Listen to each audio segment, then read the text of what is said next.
Bonsoir, retour du journal anonyme. Hmm.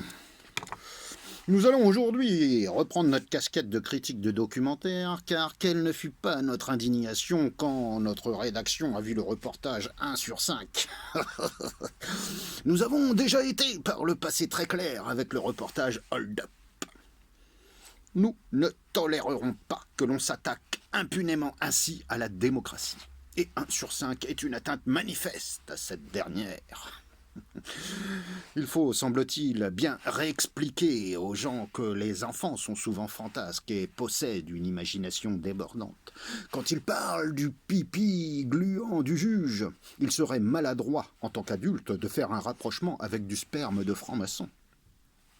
Là où il est impossible de corrompre un journaliste face à son serment pour la diffusion de la vérité, il est facile de convaincre un enfant de dire qu'il est rituellement sodomisé par des adultes en robe avec des triangles dessus. Ouh, fantasme absolu, que des nouveau-nés sont tués pour honorer une vision fidèle et traditionnelle du temple de Salomon. Notez d'ailleurs le courage de cet enfant qui décrit ces faits, n'osant pas regarder la République en face pour asséner ces viles accusations. Les enfants sont formidables, comme disait Jacques Martin, un fin connaisseur. Et si certains philanthropes abuseraient des plus faibles, ça ne peut être que pour les rendre plus forts. Les générations futures, vous voyez. La psychologie est une science trop compliquée pour qu'on la laisse aux parents d'enfants abusés. Ils ne peuvent comprendre avec lucidité les intérêts supérieurs de la nation.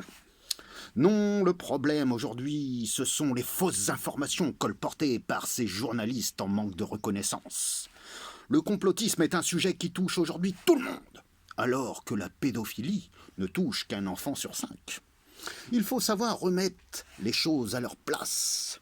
Certes, il faut rester prudent quand on dit que Macron est mort d'une septicémie lors d'une opération pour se faire agrandir le sexe et que nous sommes aujourd'hui dirigés par des hologrammes. Mais, ne croyons pas à ces bruits qui courent, comme quoi l'État fabrique des attentats et qu'il crée des commissions maçonniques pour indemniser les gens que ça a traumatisés, donnant ainsi un travail rémunéré à ceux qui sont chargés de les approvisionner en viande fraîche.